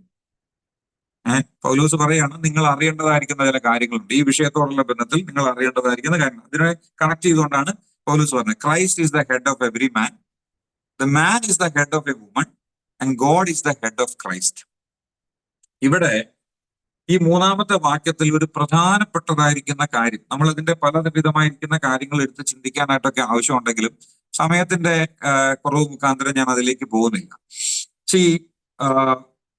ഒരു തരത്തിൽ പറഞ്ഞാല് we have again a problem in interpreting this passage in order to understand the meaning of this passage. The main difficulty is to understand the meaning of the word head. What does it mean by the word head in this passage? ഗ്രീക്കില് കെഫാലെ എന്നുള്ളൊരു, ഇംഗ്ലീഷിലേക്ക് translate ചെയ്ത് കഴിഞ്ഞാൽ KEPHALE, കെഫാലെ എന്നുള്ളൊരു വാക്കാണ് ഗ്രീക്കിൽ കൊടുത്തിട്ടുള്ളത്. ഈ തല എന്നുള്ളതിന് ഉപയോഗിച്ചിട്ടുള്ളതായിരിക്കുന്ന വാക്ക്. ഇതിന്റെ അർത്ഥം മനസ്സിലാക്കാനായിട്ടുള്ള ബുദ്ധിമുട്ട് എന്താന്ന് വെച്ചാൽ, what does it mean by the head in this passage? അതാണ് we are trying to figure out what is that, or we are trying to find out what is the exact meaning of this particular word. ഇതില് ചുരുക്കി ഞാൻ പറയാം, ഈ കെഫാലെ എന്നുള്ളതായിരിക്കുന്ന വാക്ക്, അത് തല എന്നുള്ളതായിരിക്കുന്ന വാക്ക് 2 അർത്ഥത്തിൽ പുതിയ നിയമത്തിൽ ഉപയോഗിച്ചിട്ടുണ്ട്. 2 അർത്ഥത്തിൽ പുതിയ നിയമത്തിൽ ഉപയോഗിച്ചിട്ടുണ്ട്.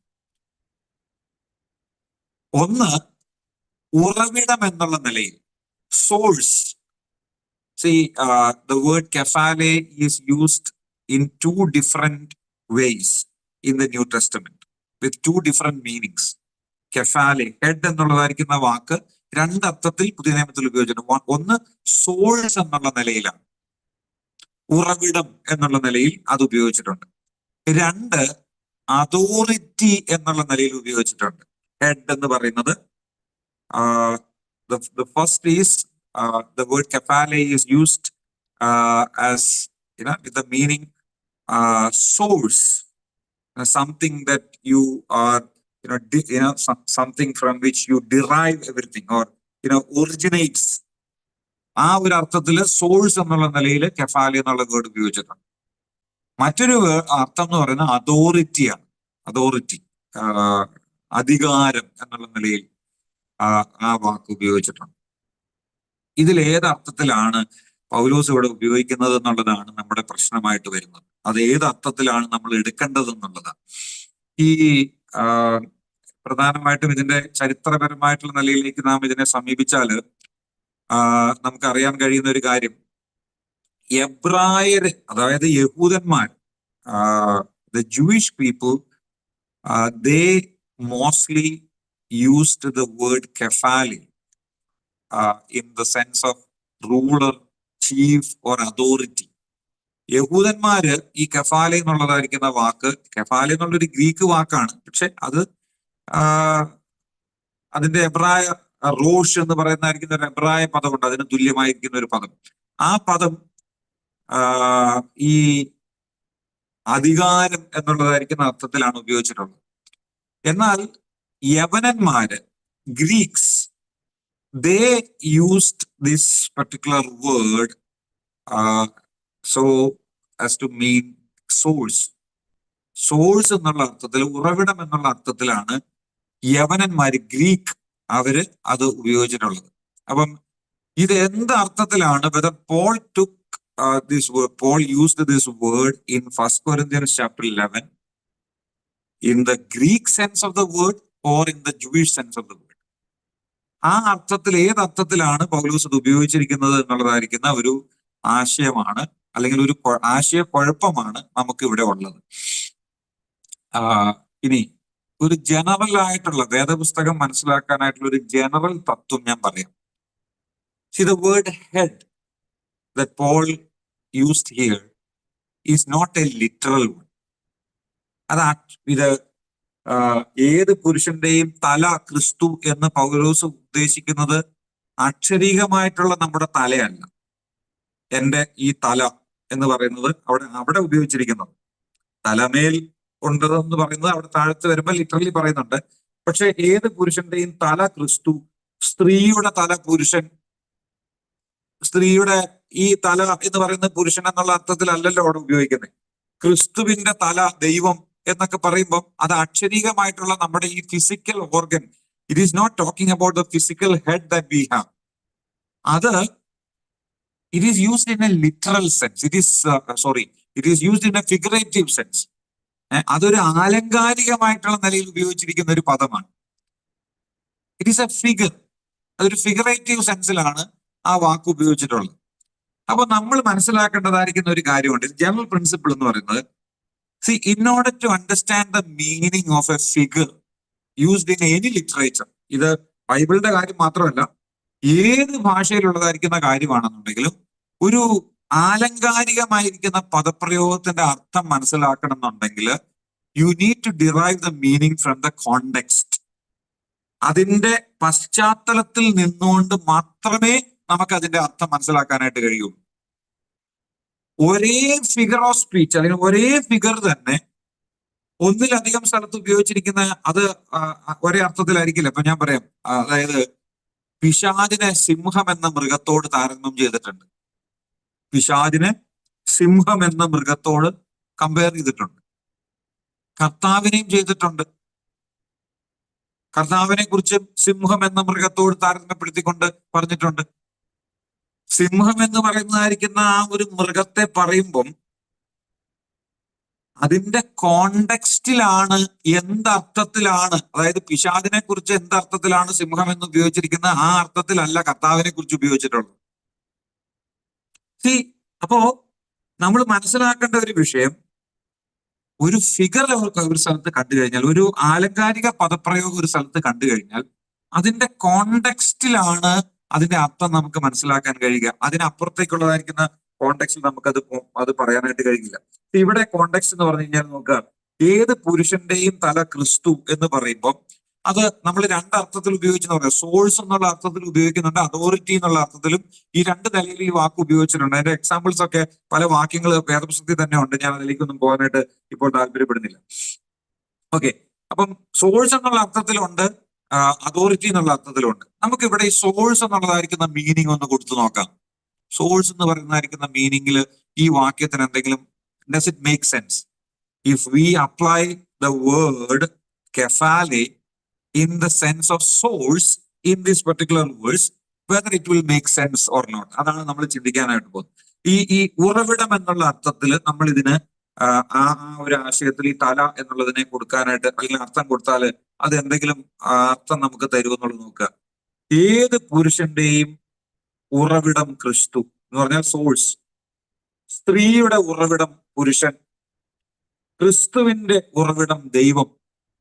ഈ ഒരു നിലയിൽ നമ്മൾ അതിനെ വായിച്ചാൽ നമുക്കറിയാം, പുരുഷന്റെ ഉറവിടം എന്ന് പറയുന്നത് നമ്മൾ ഉദ്ദേശിക്കുന്നത് ആത്മീയമായിട്ടുള്ള അർത്ഥത്തിലല്ല, നമ്മൾ അക്ഷരീകമായിട്ടുള്ള നിലയിൽ നോക്കിക്കഴിഞ്ഞാൽ പുരുഷന്റെ ഉറവിടം ക്രിസ്തു എന്ന് പറയുമ്പോൾ നമ്മൾ ആ ഒരു അർത്ഥത്തിലല്ലല്ലോ നമ്മൾ അതിനെ മനസ്സിലാക്കുക. എന്ന് പറഞ്ഞാൽ ക്രിസ്തുവിൽ നിന്ന് ജനിച്ചവരെന്നുള്ളതായിരിക്കുന്ന അർത്ഥത്തിൽ പറയുകയാണെന്നുണ്ടെങ്കിൽ അവിടെ പുരുഷനെ മാത്രമായിട്ട് പറയാനായിട്ട് സാധിക്കുമെന്ന് എനിക്ക് തോന്നുന്നില്ല. ഓക്കെ, പിന്നെ സ്ത്രീയുടെ തല പുരുഷൻ എന്ന് പറയുമ്പോൾ സ്ത്രീയുടെ തല ഹെഡ് എന്ന് പറയുന്നതായിരിക്കുന്ന ഒരു കാര്യം പുരുഷൻ എന്നുള്ള നിലയിൽ മാത്രമായിട്ട്, അങ്ങനെ ഒരു സ്ത്രീ പുരുഷനിൽ നിന്ന് മാത്രമായിട്ട് സ്ത്രീ വരുന്നു എന്ന് നമുക്ക് പറയാനായിട്ട് സാധിക്കുമോ എന്ന് എനിക്കറിയില്ല. ഏത് പുരുഷന്റെയും എന്നാ പറഞ്ഞേക്കുന്നത്. ഇത് ഏറ്റവും ആദ്യത്തെ പുരുഷന്റെ കാര്യത്തെക്കുറിച്ചും അല്ലെങ്കിൽ ആദ്യത്തെ സ്ത്രീയുടെ കാര്യത്തെക്കുറിച്ചും ഒന്നും അല്ല പറയുന്നത്. ആ പുരുഷനിൽ നിന്ന് സ്ത്രീ ഉണ്ടായി എന്ന് പറയുന്നത് ആദമിൽ നിന്ന് ഹവ്വ ഉണ്ടായി എന്നുള്ളതായിരിക്കുന്ന കാര്യം നമ്മൾ ഇതിനകത്ത് പറയുന്നുണ്ട്. എന്നാൽ ഇവിടെ പറയുന്നതായിരിക്കുന്ന കാര്യം അതുമായിട്ട് ബന്ധപ്പെട്ടതല്ല. അതുപോലെ തന്നെ ക്രിസ്തുവിന്റെ തല ദൈവം എന്ന് പറയുമ്പോൾ ദൈവത്തിൽ നിന്ന് സോഴ്സ് എന്നുള്ള നിലയിൽ ഉളവായി വന്നതാണോ ക്രിസ്തു? അങ്ങനെ പറയുമ്പം നമ്മൾ വലിയ ഗുരുതരമായിരിക്കുന്ന നിലയിലുള്ള ഒരു ഉപദേശ പശയിലേക്കാണ് പോകുന്നത്. അപ്പം ഒരിക്കലും സോഴ്സ് എന്നുള്ള അർത്ഥത്തിലല്ല ഇവിടെ ആ പദം ഉപയോഗിച്ചിട്ടുള്ളത്. പിന്നീടുള്ളതായിരിക്കുന്ന ഒരു പോസിബിലിറ്റി എന്ന് പറയുന്നത് അതോറിറ്റി എന്നുള്ളതായിരിക്കുന്ന കാര്യം. ഈ അതോറിറ്റി എന്നുള്ളതായിരിക്കുന്ന വാക്ക് അവിടെ കൊടുത്തു കഴിഞ്ഞാൽ അത് വളരെ അപ്രോപ്രിയേറ്റ് ആയിട്ടുള്ള ഒരു കാര്യമാണ്. എന്താണ്?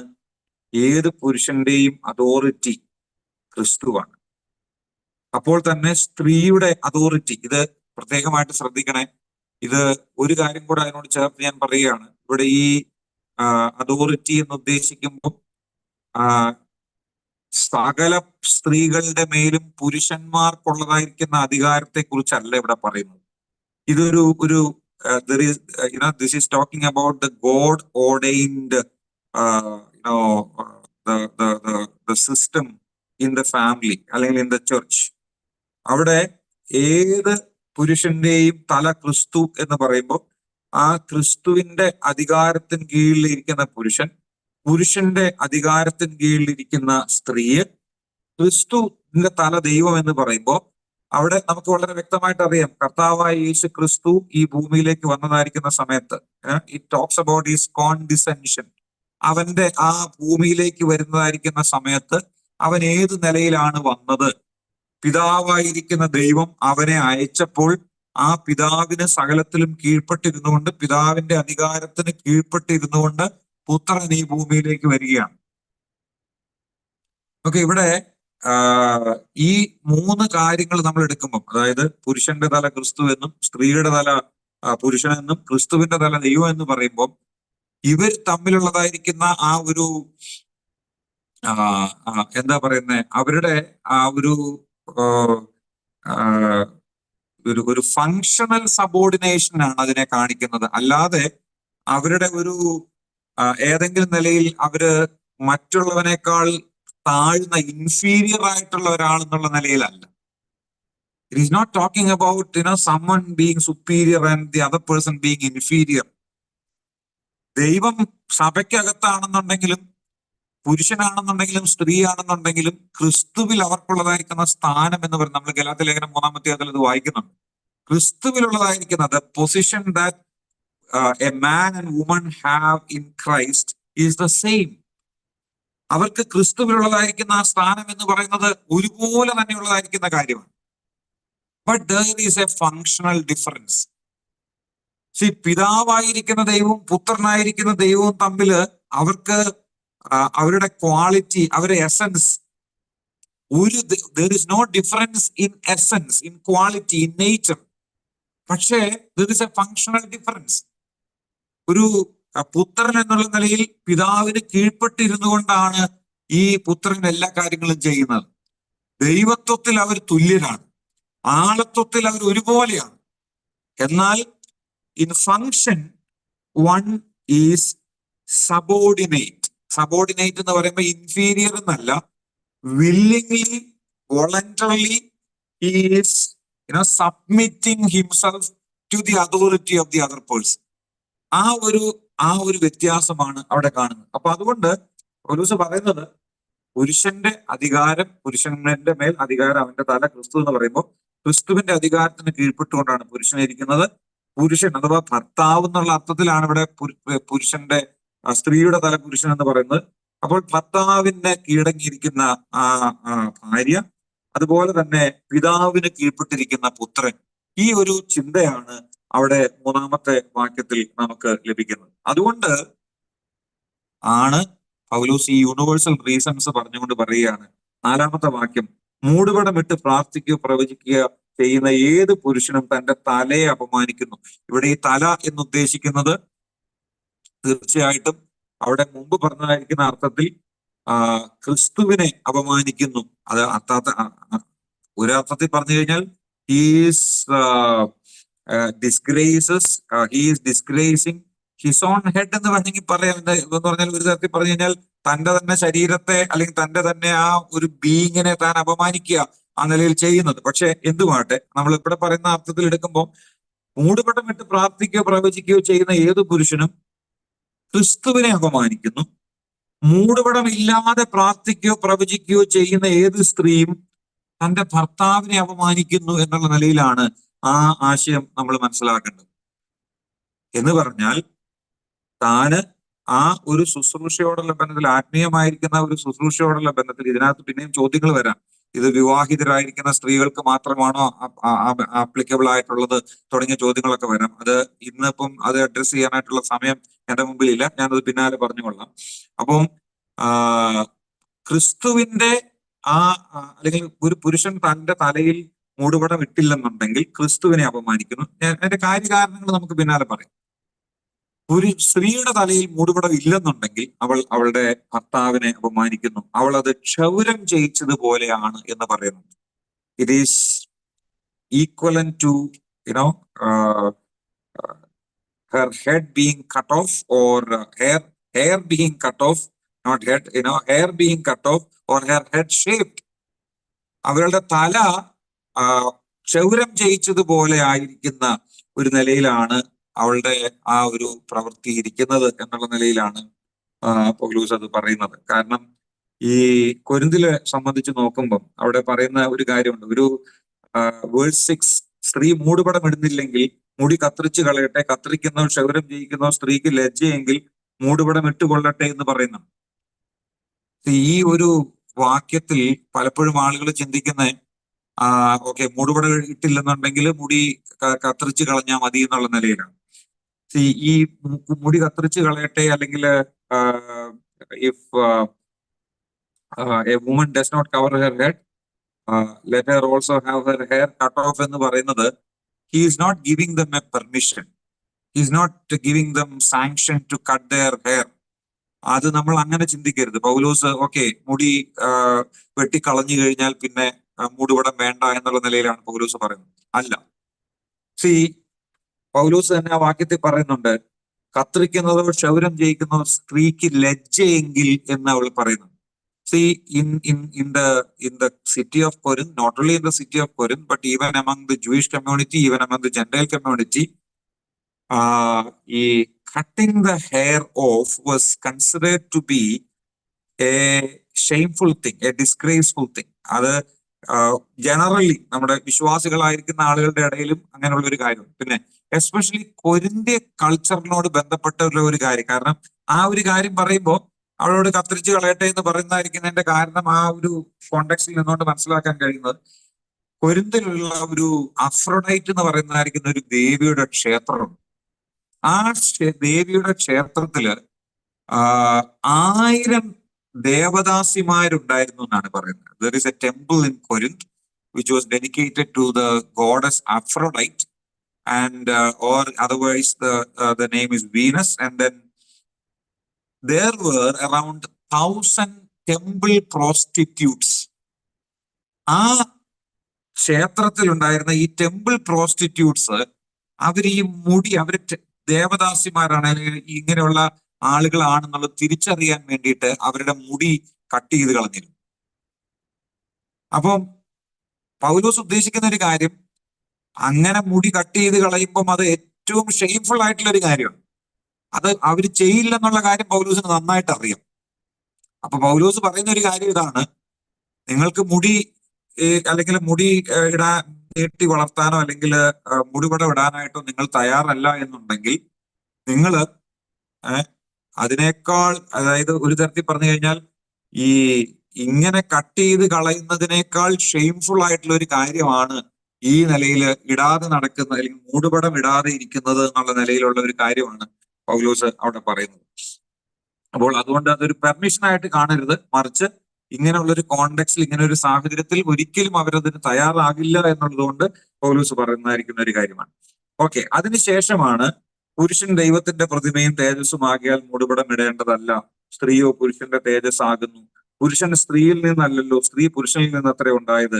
പുരുഷൻ സ്ത്രീക്കായിട്ടല്ല, സ്ത്രീ പുരുഷനായിട്ടല്ലോ സൃഷ്ടിക്കപ്പെട്ടത്. 3 യൂണിവേഴ്സൽ റീസൺസ് പൗലോസ് ആ വിഷയത്തോടുള്ള ബന്ധത്തിൽ പറയുന്നത്. പുരുഷൻ ദൈവത്തിന്റെ പ്രതിമ എന്ന് പൗലോസ് പറയുകയാണ്. He is the image and glory of God. അവിടെ ആ ഇമേജ് എന്ന് പറയുന്നതായിരിക്കുന്ന കാര്യം, നമ്മള് സ്ത്രീ ദൈവത്തിന്റെ സാദൃശ്യത്തിലല്ല സൃഷ്ടിക്കപ്പെട്ടത് എന്നുള്ള അർത്ഥത്തിലല്ല അവിടെ പറയുന്നത്. ആ ക്രിയേറ്റീവ് ഓർഡർ ആണ് പൗലോസ് അവിടെ ഉദ്ദേശിക്കുന്നത്. First God created man, Adam. And from Adam, Eve was created. ആ ഒരു കാര്യം കൊണ്ടാണ് ദൈവം ആദമിനെ തന്റെ രൂപത്തിലും സാദൃശ്യത്തിലും സൃഷ്ടിച്ചു. സ്ത്രീയെയും ആ കൂട്ടത്തിൽ ഉണ്ടായിരുന്നു. സ്ത്രീയും ആ കൂട്ടത്തിൽ ഉണ്ടായിരുന്നുകൊണ്ട്, അതായത് ആദമിനെ സൃഷ്ടിച്ചപ്പോൾ ആദമിനകത്ത് തന്നെ സ്ത്രീയും ഉണ്ടായിരുന്നു. ആ ആദമിൽ നിന്നാണ് ഈ സ്ത്രീ വന്നത്. ഞാൻ കഴിഞ്ഞ ദിവസം അതിനെക്കുറിച്ച്, എന്റെ സമയം കഴിഞ്ഞു എന്നറിയാം, ഞാൻ ഒരു 2 മിനിറ്റ് കൊണ്ട് ഞാൻ അവസാനിപ്പിച്ചോളാം. ഞാൻ ഈ കാര്യത്തെക്കുറിച്ച് ചിന്തിച്ചപ്പം ഈ ആദമിന്റെ ഒരു വാരിയൽ എന്ന് പറയുന്നതായിരിക്കുന്ന ഒരു കാര്യമുണ്ട്. സേല എന്നുള്ളതായിരിക്കുന്ന ഒരു ഹീബ്രു വേർഡാണ്. റിബ് എന്നാണ് അതിനെ മിക്കവാറും ഇംഗ്ലീഷ് പരിഭാഷകളിലൊക്കെ ട്രാൻസ്ലേറ്റ് ചെയ്തിട്ടുള്ളത്. പക്ഷെ ആ സേല എന്നുള്ളതായിരിക്കുന്ന വാക്ക് വേദപുസ്തകത്തിൽ, പഴയ നിയമത്തിൽ പല സ്ഥലങ്ങളിൽ ഉപയോഗിച്ചിട്ടുണ്ട്. ആ പല സ്ഥലങ്ങളിലെല്ലാം ഉപയോഗിച്ചിരിക്കുന്ന സ്ഥലങ്ങളിലെല്ലാം ഈ ഒരു വാക്യത്തിൽ ഒഴികെ ബാക്കി എല്ലായിടത്തും വശം എന്നാണ്, സൈഡ് എന്നുള്ള വാക്കാണ് പരിഭാഷപ്പെടുത്തിയിട്ടുള്ളത്. അപ്പം I always take that word സേല as a side, not just a rib. അത് ആദം പറയുന്നുണ്ട്, ഇവൾ എന്റെ അസ്ഥിയിൽ നിന്ന്, flesh of my flesh and bone of my bones എന്ന് പറയുന്നു. ബോൺ ഓഫ് മൈ ബോൺസ് എന്ന് പറയുമ്പോൾ, അല്ലെങ്കിൽ ഫ്ലഷ് ഓഫ് മൈ ഫ്ലഷ് എന്ന് പറയുമ്പോൾ തീർച്ചയായിട്ടും അത് ആ ഒരു സ്ത്രീയെ ഉണ്ടാക്കിയത് from the flesh and bones that were taken from the body of Adam എന്നാണ് അതിന്റെ അർത്ഥം എന്ന് പറയുന്നത്. അപ്പം സേല എന്ന് പറയുന്നത്, it's not simply a piece of bone, it is not simply a rib, but it is translated as side in almost all the other, not almost all, every other verse that you see in the Bible. അപ്പം അതുകൊണ്ട് ഈ ആദമിനെ, ഹവ്വയെ ആദമിൽ നിന്ന് എടുത്തതാണ്. അപ്പം ആദമിനെ സൃഷ്ടിച്ചു, അത് ദൈവത്തിന്റെ പ്രതിമയിൽ, ദൈവത്തിന്റെ ഇമേജിൽ സൃഷ്ടിച്ചു. അത് ആണ് സ്ത്രീയിലേക്ക് വന്നത്. അതാണ് അവിടെ പറയുന്നത്, പുരുഷൻ ദൈവത്തിന്റെ പ്രതിമയും തേജസ്സുമാകിയാൽ. ആ ക്രിയേറ്റീവ് ഓർഡറാണ്. സ്ത്രീയോ പുരുഷന്റെ തേജസ്സാണ്. സ്ത്രീ എന്ന് പറയുന്നത് പുരുഷന്റെ തേജസ്സാണ്. അപ്പം ആ ഗ്ലോറി എന്നുള്ളതായിരിക്കുന്ന വാക്ക് പല നിലകളിൽ നമുക്കത് മനസ്സിലാക്കേണ്ടതുണ്ട്. ഞാനത് അതിനെ പിന്നാലെ സമയം കിട്ടുന്ന പോലെ ഇന്റർപ്രറ്റ് ചെയ്തോളാം. 8-ാമത്തെ വാക്യവും 9-ാമത്തെ വാക്യവും നമുക്ക് അത് വലിയ ബുദ്ധിമുട്ടില്ലാതെ മനസ്സിലാകുന്നതാണ്. പുരുഷൻ സ്ത്രീയിൽ നിന്നാണ് ഉണ്ടായത് എന്ന് പറഞ്ഞ് നേരത്തെ പറഞ്ഞതായിരിക്കുന്ന കാര്യം, സ്ത്രീ പുരുഷനിൽ നിന്ന് അത്രേ ഉണ്ടായത്, പുരുഷൻ സ്ത്രീയിൽ നിന്നല്ല, സ്ത്രീ പുരുഷനിൽ നിന്നാണ് ഉണ്ടായത് എന്നുള്ളതായിരിക്കുന്ന 2-ാമത്തെ റീസൺ പറയുന്നുണ്ട്. 9-ാമത്തെ വാക്യത്തിൽ പുരുഷൻ സ്ത്രീക്കായിട്ടല്ല, സ്ത്രീ പുരുഷനായിട്ടല്ലോ സൃഷ്ടിക്കപ്പെട്ടത് എന്നുള്ളത്. അവിടെയും ആ creative purpose, the purpose in creation, the purpose in the creation of eve. ആ ഈവ് എന്ന് പറയുന്ന ഹവ്വയെ ദൈവം സൃഷ്ടിച്ചത് ആദമിന് വേണ്ടിയിട്ടായിരുന്നു എന്നുള്ളത് കൊണ്ടാണ് ഈ ഒരു ഫങ്ഷണൽ ഡിഫറൻസ് സ്ത്രീയും പുരുഷനും തമ്മിലുള്ളതായിരിക്കുന്ന കാര്യത്തിൽ അവർ ആരാധനയോടുള്ള ബന്ധത്തിൽ ഒരുമിച്ച്, ദൈവത്തിന്റെ സന്നദ്ധിയിൽ മക്കൾ എന്നുള്ള നിലയിൽ ഒരുമിച്ച്, ഒരു പൗരോഹിത്യം എന്ന് പറയുന്നതിൽ ഒരുമിച്ച്, അവർക്കുള്ളതായിരിക്കുന്ന ആ കർത്താവിലുള്ളതായിരിക്കുന്ന സ്ഥാനം എന്നുള്ളത് ഒരുമിച്ച്. സ്ത്രീയും പുരുഷനും ക്രിസ്തുവിൽ രണ്ടും രണ്ടല്ല, ഒരേപോലെ തന്നെയാണ്. എന്താണോ പുരുഷൻ അത് തന്നെയാണ് സ്ത്രീക്കും ക്രിസ്തുവിലുള്ളതായിരിക്കുന്ന സ്ഥാനം. പക്ഷേ ചില കാരണങ്ങൾ കൊണ്ട് there is a functional difference. അവരുടെ ശുശ്രൂഷയോടുള്ള ബന്ധത്തിൽ ചില വ്യത്യാസങ്ങളുണ്ട്. ആ വ്യത്യാസം ദൈവം വെച്ചിട്ടുള്ളതാണ്. ആ വെച്ചിട്ടുള്ളതായിരിക്കുന്ന വ്യത്യാസം, അത് സ്ത്രീ പുരുഷൻ എന്നുള്ളതായിരിക്കുന്ന വേർതിരിവ് എല്ലാ സ്ഥലങ്ങളിലും ഉണ്ടാകണമെന്ന് കഴിഞ്ഞ കാലം മുതലേ ദൈവം പറഞ്ഞിട്ടുള്ളതായിരിക്കുന്ന ഒരു കാര്യമാണ്. അത് ആരാധനയിലും അവരുടെ ശുശ്രൂഷയോടുള്ള ബന്ധത്തിൽ ആ വേർതിരിവ് ഉണ്ടാകണം. അവരുടെ സ്ഥാനം ഒന്നാണെങ്കിലും, ക്രിസ്തുവിലുള്ളതായിരിക്കുന്ന അവരുടെ ആ പദവിയെല്ലാം ഒന്നാണെന്ന് വരികിലും, ആ ശുശ്രൂഷ രംഗത്തുള്ളതായിരിക്കുന്ന ആ വ്യത്യാസം അത് വെളിപ്പെടേണ്ടതായിരിക്കുന്ന ഒരു സ്ഥാനമായിട്ടാണ് ഈ മൂടുപടത്തിന്റെ വിഷയം ഇരിക്കുന്നത്. അത് ആ വിഷയം കൂടുതലായിട്ട് ഇപ്പോൾ വിവരിക്കാനായിട്ട് സമയമില്ലാത്തതുകൊണ്ട് ഞാൻ ഇവിടെ അവസാനിപ്പിക്കുകയാണ്.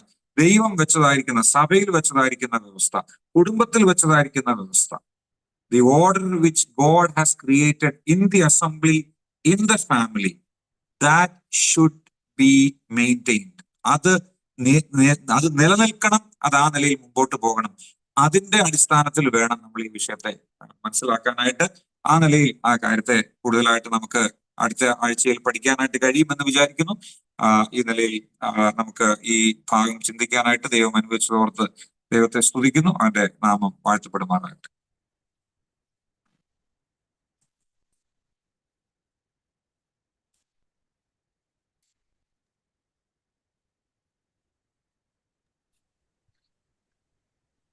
May His name be glorified once again. Let's thank and praise the Lord for the blessed time we are able to spend in His presence, gleaning from the word this evening as well. And even tonight, we were looking from verses 2 to verses 9. And, we were dwelling on the topic of head covering. And, we started off with different viewpoints in connection with head covering. We saw a couple of them. And then we dove into the mainly the second point, which was related to how is it specifically applicable to the Corinth church, or is it a cultural thing? And we saw how it was not. It was more there were universal reasons. There were seven in total, and we covered three of them. And we also saw dove into the meaning of kephale, which is head, and what are the two interpretations, the two different meanings for that. And we saw how the meaning of source is not the right interpretation, but more so it was authority. And we were seeing more about that, in the other verses as well. Like to thank the dear brother, Evangelist Paul, for dividing to us the word even this evening. May God continue to bless the dear brother and use him mightily for his glory. Now, even in the coming weeks, we'll be continuing with this topic and with this chapters. Let's